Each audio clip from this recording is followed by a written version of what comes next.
حضرت انس رضی اللہ تعالیٰ عنہ سے روایت ہے کہ انہوں نے حضرت ثابت بنانی سے کہا کہ کیا میں تم پر نبی علیہ السلام کا بتایا ہوا دم نہ کروں؟ تو انہوں نے کہا کہ کیوں نہیں، ضرور کریں۔ تو حضرت انس رضی اللہ تعالیٰ عنہ نے یہ دعا پڑھی: اللہم رب الناس مذہب البأس اشف انت الشافی لا شافی الا انت شفاء لا یغادر سقما۔ تو اس حدیث سے ہمارے سامنے یہ بات ثابت ہوتی ہے کہ دم کرنا، کسی مریض کے اوپر دم کرنا کسی مرض کے لیے، یہ رسول اللہ صلی اللہ علیہ وسلم سے ثابت ہے۔ بعض لوگ کہتے ہیں کہ دم درود جو ہے یہ ثابت نہیں ہے نبی علیہ السلام سے یا صحابہ کرام سے،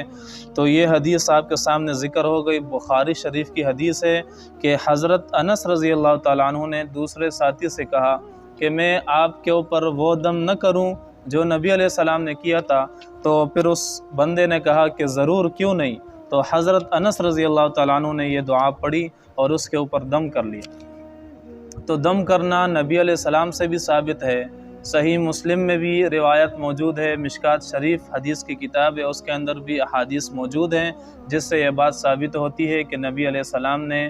دم فرمایا تھا، اپنے اوپر بھی دم کیا تھا۔ کوئی مریض، کوئی صحابی آپ کے پاس آتا کسی مرض کے لیے، کسی صحابی کو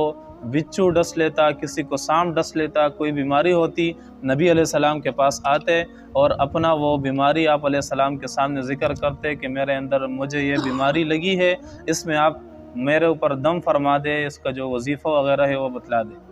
اور اسی طرح صحابہ کرام سے بھی ثابت ہے دم۔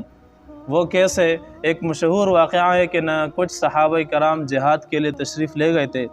ایک علاقے سے گزر رہے تھے، تو ان علاقوں والوں سے صحابہ کرام نے درخواست کی کہ ہمارے لیے کھانے پینے کا کچھ انتظام کریں، ہم مسافر ہیں۔ ان علاقے والوں نے انکار کیا کہ ہم آپ کے لیے کھانے پینے کا انتظام نہیں کر سکتے۔ تو اتفاق اسی علاقے کا کوئی بڑا آدمی تھا، غالباً کوئی سردار تھا، اس کو کسی سانپ وغیرہ نے ڈس لیا،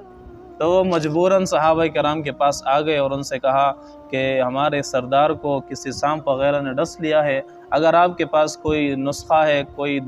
وظیفہ ہے یا کوئی علاج اس کا ہے تو آپ ہمارے اس بندے کو اس کا علاج کر لیں تاکہ وہ جو تکلیف ہے وہ ختم ہو جائے۔ تو صحابہ کرام نے اس وقت اس بندے کے اوپر 7 مرتبہ سورہ فاتحہ دم کیا تھا اور اس کی وجہ سے اس کی جو تکلیف تھی وہ ختم ہو گئی تھی۔ بدلے میں اس مریض نے پھر بکریوں کو ایک ریوڑ بطور جو کیا کہتے ہیں شکرانے کے صحابہ کرام کو دیا تھا۔ تو اس واقعے کا بیان کرنے کا مقصد بھی یہ ہے کہ دم جو ہے وہ نبی علیہ السلام سے بھی ثابت ہے، صحابہ کرام سے بھی ثابت ہے، لیکن دم کے لیے شرط یہ ہے کہ دم کے جو الفاظ ہیں وہ قرآن کریم کی آیات ہوں یا کوئی دعا کے الفاظ ہوں یا اسماء الحسنہ ہوں، اس قسم کے الفاظ ہوں جس میں کسی قسم کے غلط معنی نہ ہو۔ اگر کسی دم کے اندر، کسی تعویذ کے اندر، تعویذ کا حکم بھی یہی ہے، اگر اس کے اندر اس قسم کے الفاظ ہیں جس کے معنی غلط ہیں یا شرکی الفاظ ہے، اللہ کے علاوہ کسی اور سے مدد لی گئی ہے اس دم کے اندر یا اس تعویذ کے اندر، تو ایسا دم پھر ناجائز ہے۔ اور اسی طرح دوسری شرط یہ ہے کہ جو دم ہم کریں اس دم کو مؤثر حقیقی نہ سمجھے، یہ عقیدہ نہ رکھے کہ اس دم کی وجہ سے مجھے شفا ملتی ہے، بلکہ حقیقی نظر ہماری اللہ کے اوپر ہو کہ شفا دینے والی ذات اللہ تعالی ہیں، میں صرف یہ بطور دم ایک سبب اختیار کر رہا ہوں تاکہ اس کے ذریعے اللہ تعالی مجھے شفا دے۔ جس طرح ہم ڈاکٹر کے پاس جاتے ہیں، دوائی وغیرہ لیتے ہیں، تو وہ دوائی لینا، ڈاکٹر کے پاس جانا، یہ بطور ایک سبب ہے، اصل شفا دینے والا اللہ تعالی کی ذات ہے۔ یہی عقیدہ ہمارا ہونا چاہیے۔ اس طریقے سے دم بھی جائز ہے اور اس طریقے سے تعویذ کرنا بھی یہ جائز ہے۔